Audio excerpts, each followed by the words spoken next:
નમસ્કાર, પ્રણામ, સ્વાગત છે તમારું એક નવા વિડીયોમાં। મિત્રો, જો તમને આજનો આ વિડીયો પસંદ આવે તો વિડીયોને લાઈક, શેર અને આપણી ચેનલને સબસ્ક્રાઈબ જરૂર કરજો। તો ચાલો શરૂ કરીએ આજની સ્ટોરી। મિત્રો, આ મારી સાથે બનેલી એક સાચી ઘટના છે, જેને અંત સુધી સાંભળજો। મારી દીદીની સત્ય હકીકત જાણીને તમારા પણ હોશ ઉડી જશે।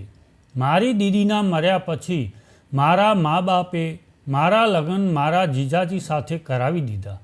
લગ્ન પછી હું મારી સાસરીમાં આવી, પરંતુ જ્યારે પણ દીદીના રૂમમાં જતી તો મને મારી દીદીનો અવાજ આવતો કે મને ન્યાય અપાવો।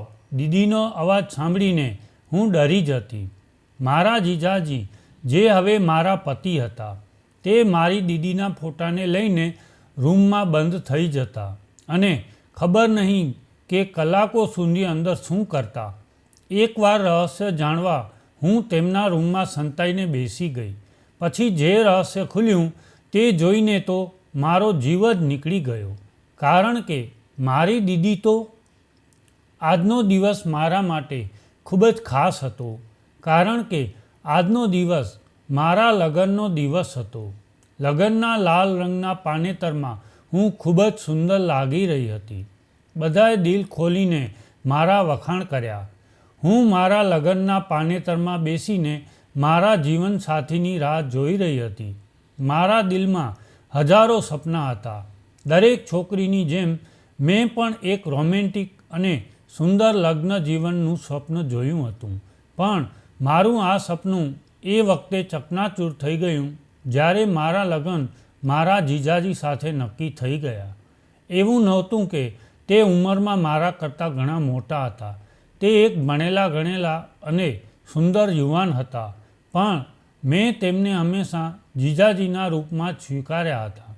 મારી દીદી પાયલના અવસાન પછી જ્યારે તેના સાસુએ મારી માને મારા સંબંધ વિશે પૂછ્યું તો મારી મા મને પૂછ્યા વિના જ માની ગઈ।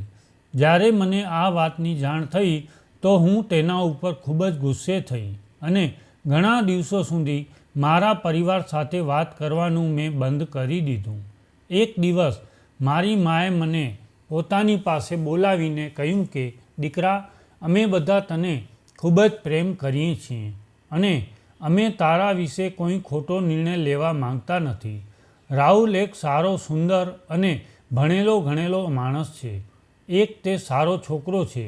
તેની સૌથી મુખ્ય વાત તેનું લોભી ના હોવું અને સારું કમાવું છે। શું તું તેને ફક્ત એટલા માટે લગ્ન કરવાની ના પાડી દઈશ? કારણ કે તેના લગ્ન તારી બહેન સાથે થયા એના 2 વર્ષ થઈ ગયા હશે। ક્યારેક ક્યારેક સમયની સાથે સંબંધો બદલાઈ જાય છે। મારી વહાલી દીકરી, તો પણ જો તું ના પાડવા માંગતી હોય ને તો હું આજે જ રાહુલની માને ફોન કરીને ના પાડી દઈશ। તું રાત્રે મને તારા નિર્ણયની જાણ કરી દેજે। મમ્મી આટલું કહીને જતી રહી ને હું વિચારમાં પડી ગઈ। મને સમજાતું નહોતું કે મારે હવે શું કરવું જોઈએ। હું મારા રૂમમાં આવી ત્યારે મારો મોબાઈલ ફોન વાગી રહ્યો હતો। મેં મોબાઈલ ઉપાડ્યો ત્યારે તેની ઉપર હિના કોલિંગ લખેલું હતું।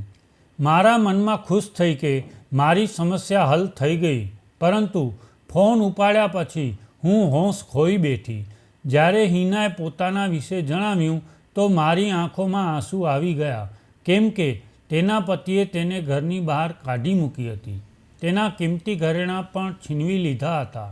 હવે તેના પરિવારના લોકો તેના વિશે ખૂબ જ ચિંતિત હતા અને તેઓ કાયદાકીય રીતે સમસ્યાનો ઉકેલ લાવવાનો પ્રયાસ કરી રહ્યા હતા। આ બધી વાતો સાંભળ્યા પછી હું મારી ચિંતા ભૂલી ગઈ। ઉલટા હું હિનાને સાંત્વના આપવા લાગી, જેના હમણાં 6 મહિના પહેલાં જ લગ્ન થયા હતા અને હવે એટલા ઓછા સમયમાં આવા ભયંકર પરિણામો જોવા મળ્યા છે।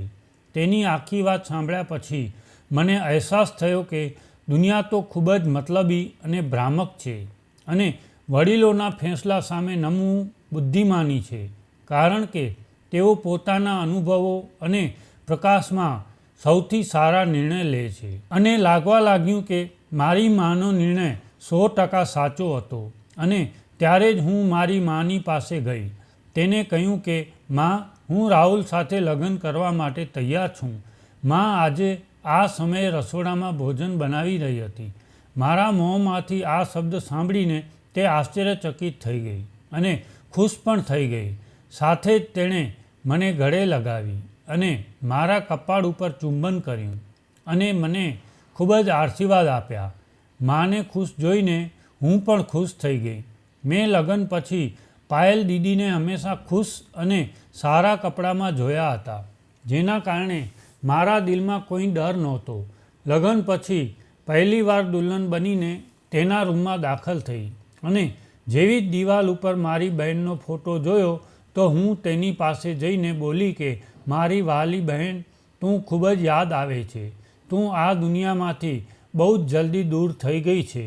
મને એવું લાગે છે કે જેમ તું આ દુનિયામાં તારી બધી ખુશીઓ મારા માટે પારણામાં ઠાલવતી આવી હતી. આટલું કહીને હું તેના ફોટાને પ્રેમથી જોતાં જોતાં શણગારેલા બેડ ઉપર આવીને બેસી ગઈ. હવે હું રાહુલની રાહ જોઈ રહી હતી. હું આવનારી સુંદર ક્ષણોનો વિચાર કરીને શરમથી સંકોચાઈ રહી હતી. એ જ સમયે મને દરવાજો ખોલવાનો અવાજ સંભળાયો તો મેં માથું નીચે કરીને જોયું કે રાહુલ અંદર આવ્યા અને દરવાજો બંધ કરી દીધો. રાહુલ પલંગની નજીક આવતા રહ્યા અને ચૂપચાપ જેમ તે અંદર પ્રવેશ્યા હતા તેવા જ પાછા જતા રહ્યા. દરવાજો બંધ થવાનો અવાજ સાંભળીને મેં આશ્ચર્યથી મારો ચહેરો ઘૂંઘટમાંથી બહાર કાઢ્યો અને એ જોઈને આશ્ચર્ય થયું કે મારા સામેથી મારા દીદીનો ફોટો તેની જગ્યાએથી ગાયબ હતો. હું થોડીવાર ત્યાં જ બેસી રહી. મને નહોતી ખબર કે મારે હવે શું કરવું જોઈએ. શું હું એમ સમજું કે રાહુલ 1 વર્ષ પછી પણ પોતાની પત્નીના મૃત્યુના દુઃખને નથી ભૂલી શક્યા? તેમણે આ સમયે મારી પાસે હોવું જોઈએ. કંઈક વિચારીને હું મારી જગ્યાએથી ઊભી થઈને તેમની પાછળ ગઈ. હું આશ્વાસનના અમુક શબ્દો કહીને તેમનું દિલ ખુશ કરવા માંગતી હતી, જેથી અમે બંને એકબીજા વિશે કશું વાત કરી શકીએ. હું રૂમમાંથી બહાર આવી ગઈ અને એ રૂમ બાજુ ગઈ જેમાં રાહુલ ગયા હતા, પણ તે રૂમ બંધ હતો. મને આશ્ચર્ય થયું. હું મારા ભારે ભરકમ કપડાથી પરેશાન થઈ રહી હતી. સવારથી રાત સુધી આરામ ન મળવાને કારણે હું ખૂબ જ થાકી ગઈ હતી. હું મારા ભારે કપડાં લઈને રૂમમાં પાછી આવતી રહી. કપડાં બદલીને સૂઈ ગઈ. બીજા દિવસે સવારે હું જાગી ત્યારે રાહુલ પલંગની કિનારીની બાજુમાં બેઠા હતા અને મારા સાસુ તેમને નાસ્તો કરવા માટે કહી રહ્યા હતા. મને ઉઠતા જોઈને રાહુલ બોલ્યા, નવા જીવનની નવી સવારની શુભકામનાઓ. રાહુલે એટલા પ્રેમથી કહ્યું કે હું ગઈ રાતનો મારો મૂડ ભૂલી ગઈ અને હું હસવા લાગી. એ જ વખતે મારી નજર સામેની દિવાલ ઉપર લાગેલા દીદીના ફોટા ઉપર પડી. દીદીનો ફોટો ફરીથી તેની જગ્યાએ આવી ગયો હતો. ફોટો જોઈને મને લાગ્યું કે જાણે તે અમને જોઈને હસી રહી હોય. મારા હોઠ ઉપર પણ સ્મિત આવી ગયું. અમારા માટે નાસ્તો આવી ગયો હતો તો હું ફ્રેશ થવા જતી રહી. રાહુલ અને મેં અમારા રૂમમાં ખૂબ જ ખુશનુમા વાતાવરણમાં નાસ્તો કર્યો.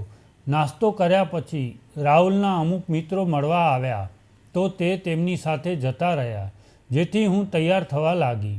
આખો દિવસ મહેમાનોને મળવામાં વીતી ગયો. આજે હું બહુ જ ખુશ હતી.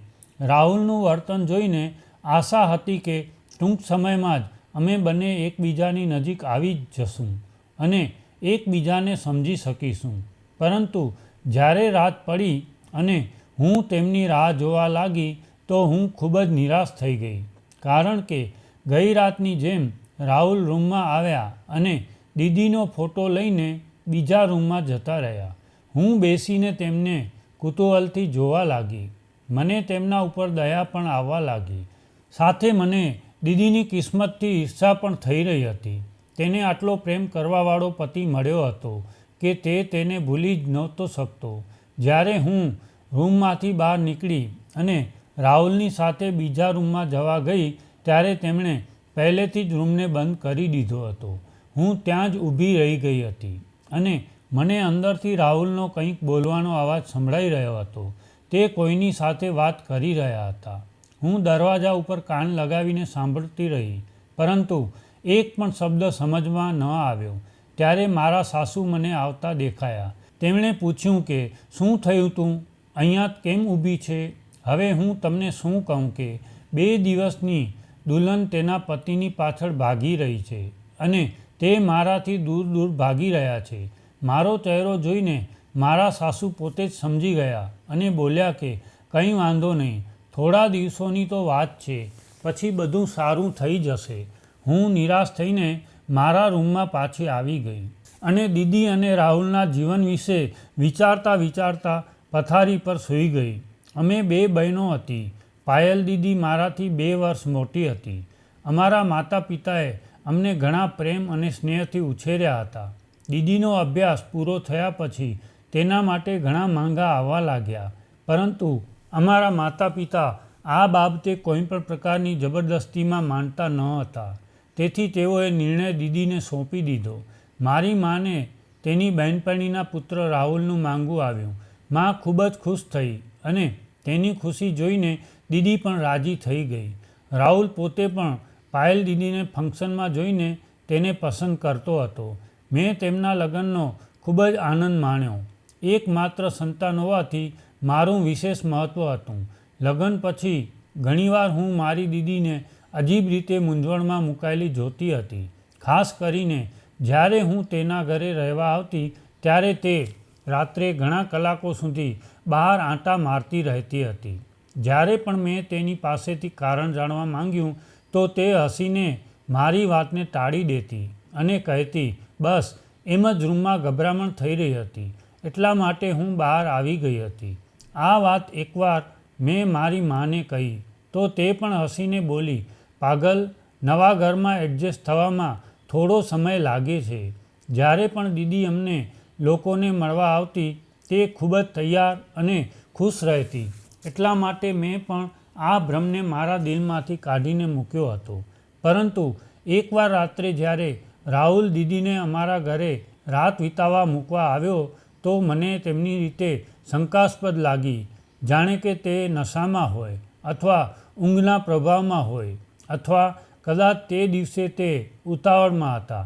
તેથી દીદીને અમારા ઘરે ઉતારી પછી કારને હવામાં ઉડાડતા ઉડાડતા જતા રહ્યા હતા. હું દીદીને આ વિશે પૂછવા માંગતી હતી, પણ જ્યારે હું તેમને પૂછવા માટે તેના રૂમમાં આવી ત્યારે તે આંખો બંધ કરીને આરામ કરી રહી હતી. મેં તેને ઉઠાડવાનું યોગ્ય ના માન્યું અને પછી મારા રૂમમાં આવતી રહી. બીજા દિવસે સવારે મેં દીદીને આ વાત કહી તો તેને કહ્યું કે એવી કોઈ વાત નથી, અમારી બસ થોડી લડાઈ થઈ હતી, એટલા માટે તે અંદર ના આવ્યા. પછી 2 દિવસ પછી રાહુલ ખૂબ જ આતુરતાથી દીદીને લેવા આવ્યા અને તેની પાસે માફી પણ માંગી. દીદીનું જીવન ખૂબ જ સારી રીતે ચાલી રહ્યું હતું, પરંતુ અચાનક થોડા મહિનાઓ પછી તે અમને બધાને રડતા મૂકીને હંમેશા માટે છોડીને જતી રહી. તેના મૃત્યુના સમાચારથી અમારા બધાના મનમાં ઉદાસી છવાઈ ગઈ હતી. સાસુએ કહ્યું હતું કે પાયલને અચાનક છાતીમાં દુખાવો થયો, જે કદાચ હાર્ટ એટેક હતો, જેના કારણે તે બચી ન શકી.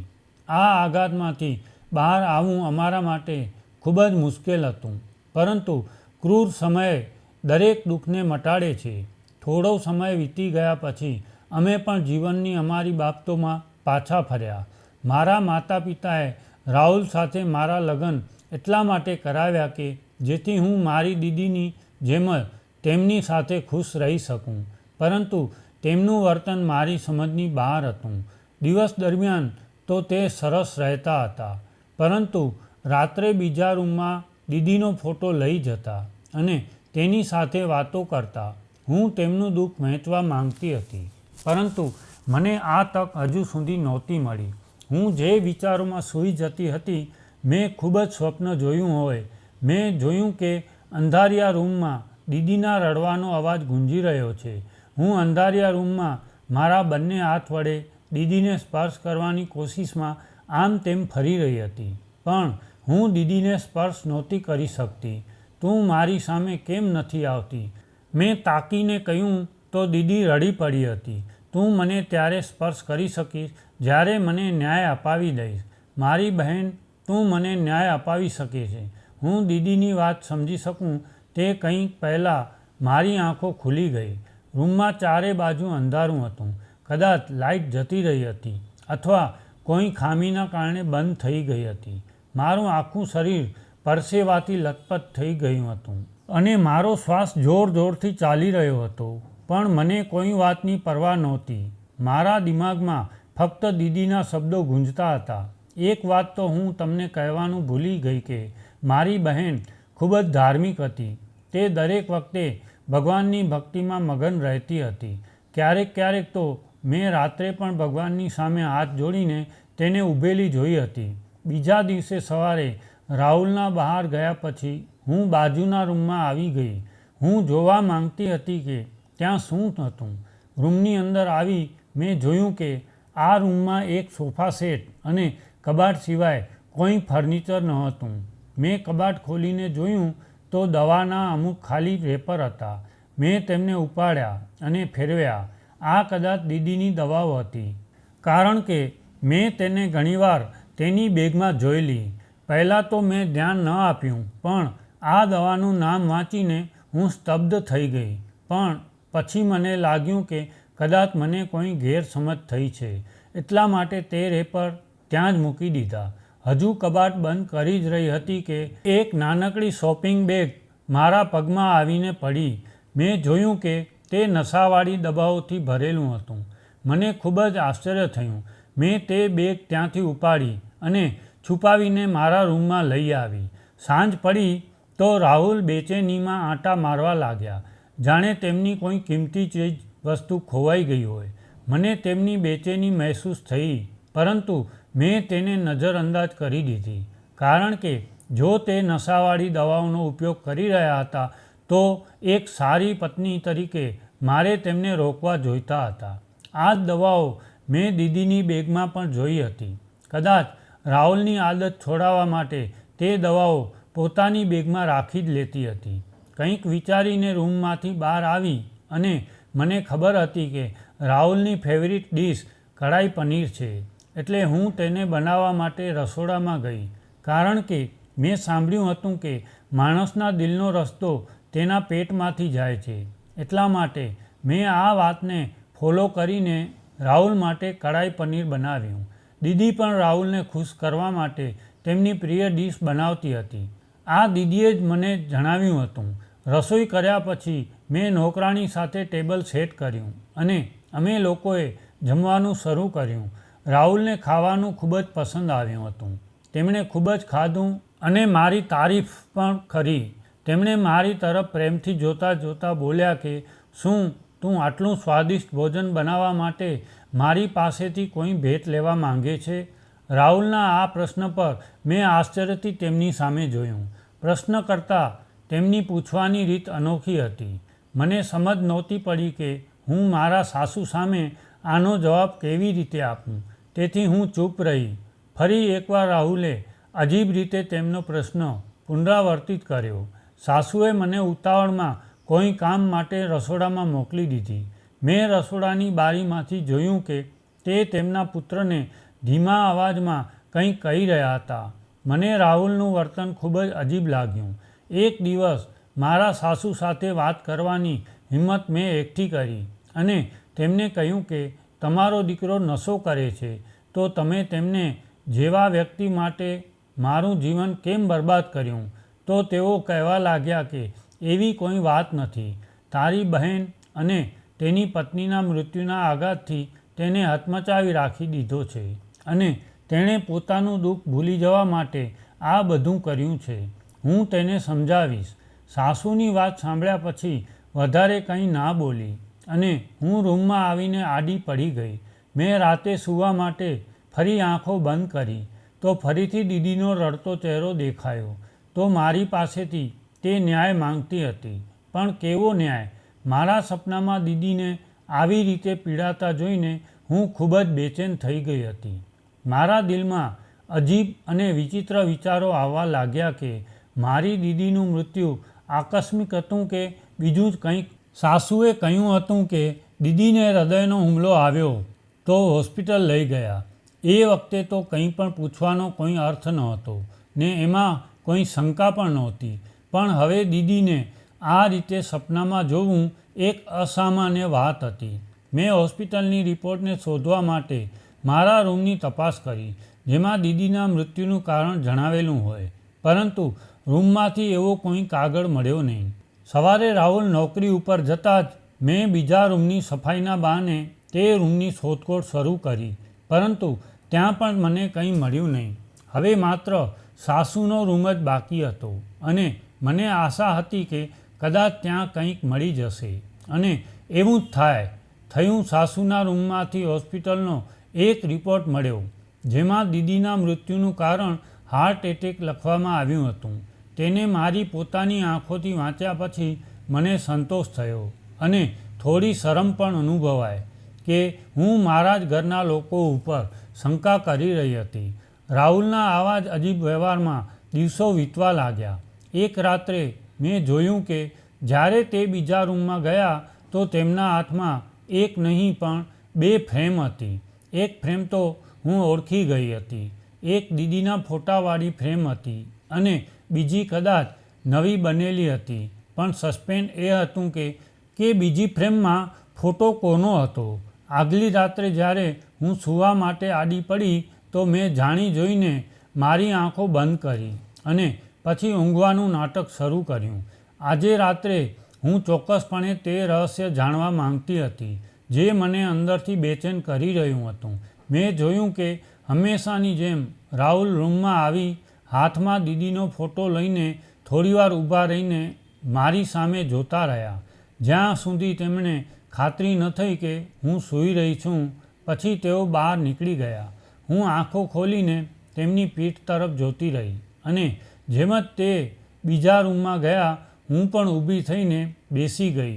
તેમણે મને સૂતા જોઈ હતી, એટલા માટે રૂમનો દરવાજો બંધ કર્યા વગર જ તે બીજા રૂમમાં જતા રહ્યા હતા.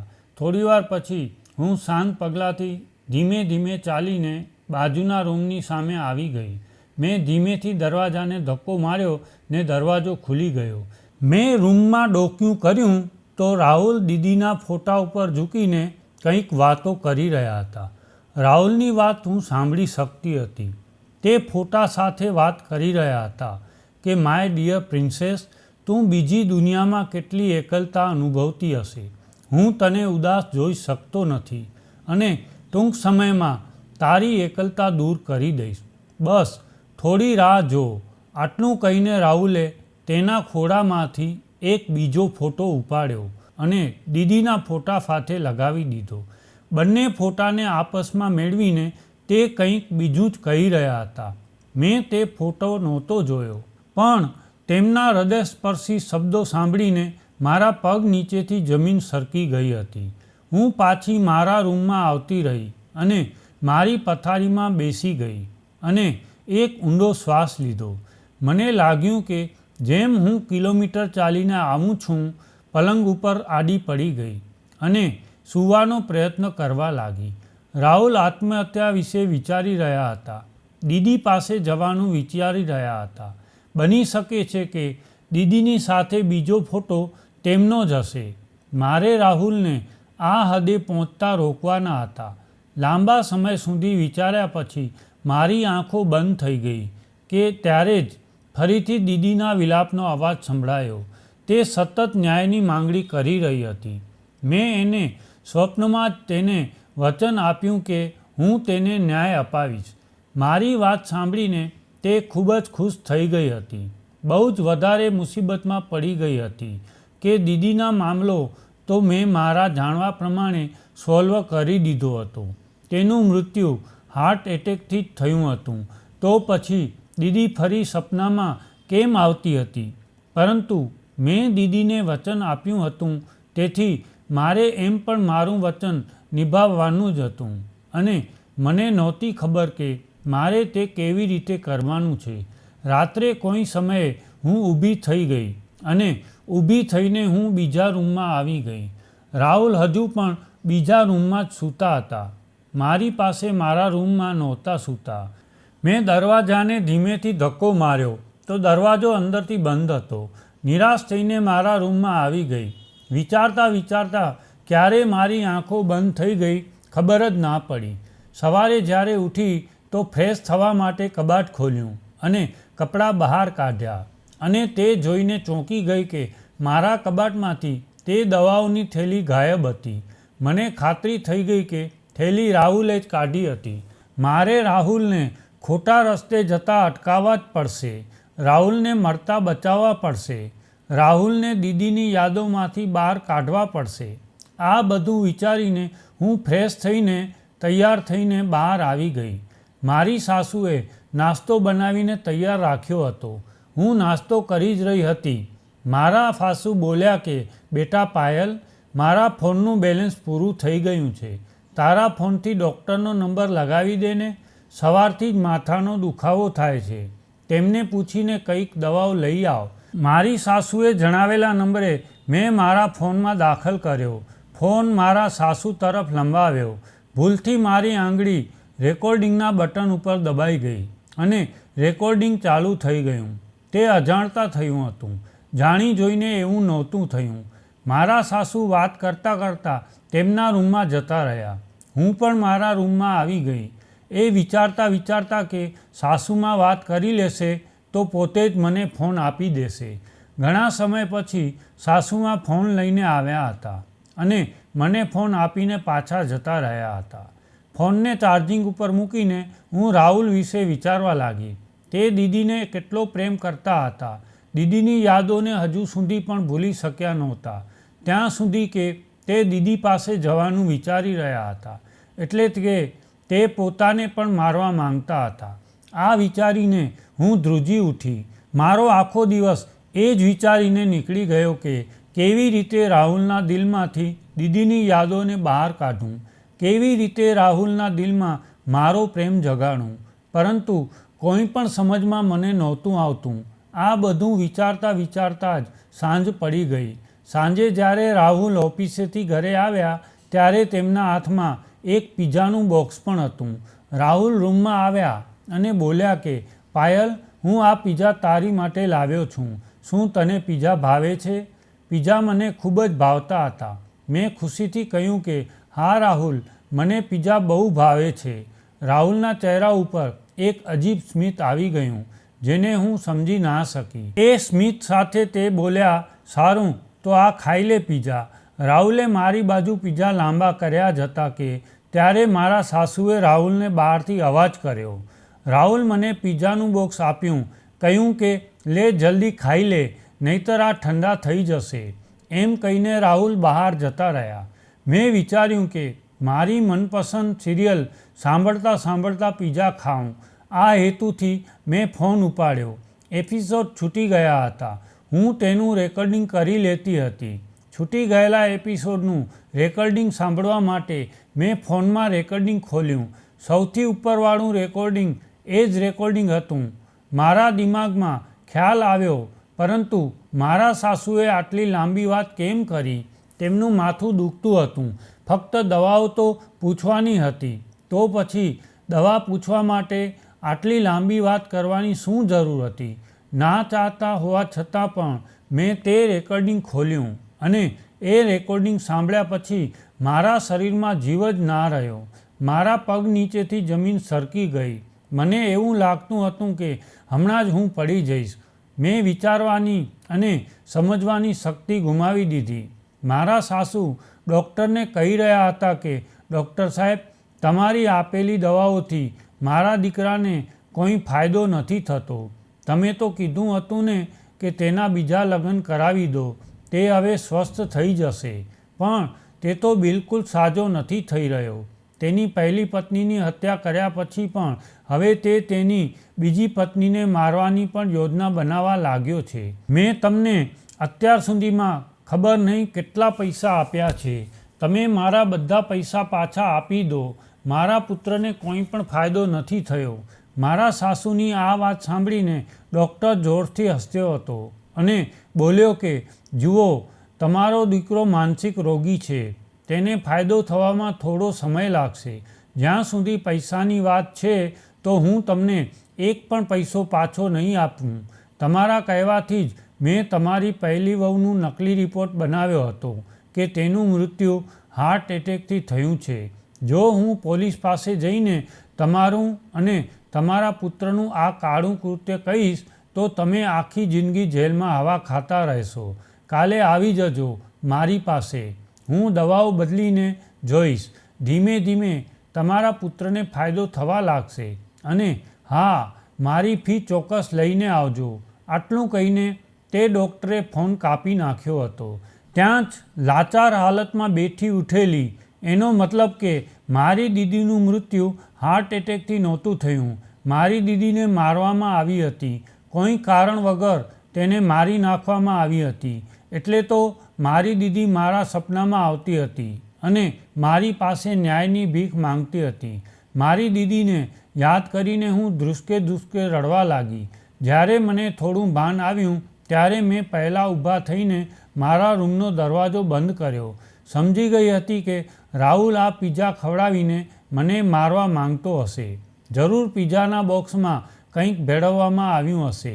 મેં પિઝાનું બોક્સ બાજુ ઉપર મૂકી અને ઝડપથી મારા પપ્પાને ફોન કર્યો.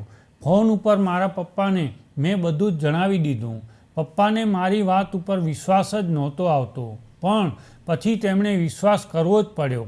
પપ્પાએ કહ્યું કે ગભરાતી નહીં દીકરી, જલ્દીથી પોલીસને ફોન કરીને બોલાવ, હું પણ ત્યાં પહોંચું છું. મેં ઝડપથી પોલીસને ફોન કર્યો અને મારા ઘરનું સરનામું જણાવી દીધું. થોડી જ વારમાં પોલીસ પણ અમારા ઘરે પહોંચી ગઈ હતી. બીજી બાજુ રાહુલ સમજી રહ્યો હતો કે હું પિઝા ખાઈને અત્યાર સુધીમાં મરી ગઈ હોઈશ. એ ખુશીમાં હોલમાં આંટા મારી રહ્યો હતો, પણ પોલીસ ઉપર નજર પડતા જ તેના હોશ ઉડી ગયા. પોલીસે આવતાની સાથે જ મારા સાસુ અને રાહુલની ધરપકડ કરી લીધી. મારા સાસુ અને રાહુલ સ્પષ્ટ કરતા રહ્યા કે તેઓ નિર્દોષ છે, પરંતુ મારા ફોનમાં મારા સાસુ અને તે ડૉક્ટરનું રેકોર્ડિંગ તેમને દોષિત જ સાબિત કરવા માટે પૂરતું હતું. ઘરમાં મેં મારી દીદીની યાદોનો થોડો સામાન ભેગો કર્યો અને ઘરેથી કાયમ માટે મારા માતા પિતાના ઘરે હું આવી ગઈ ને ફોટાને જ્યારે મેં હાથમાં લીધો ત્યારે મને લાગ્યું કે જેમ દીદી હસતી હોય પોતાને ન્યાય મળવાને કારણે અને હું આજે બદનામીથી બચી ગઈ. એટલે મેં રાહુલને કાયદેસર રીતે છૂટાછેડા આપી દીધા હતા અને હવે હું મારી જિંદગીમાં આગળ વધી ગઈ. મેં મારો અધૂરો અભ્યાસ પૂરો કર્યો અને હું એક ખૂબ જ સરસ જોબ કરવા લાગી. તો મિત્રો, આજનો આ વિડીયો તમને કેવો લાગ્યો કોમેન્ટમાં જરૂર કહેજો અને જો વિડીયો પસંદ આવ્યો હોય તો વિડીયોને લાઈક, શેર અને આપણી ચેનલને સબસ્ક્રાઈબ જરૂર કરજો. જય શ્રી કૃષ્ણ.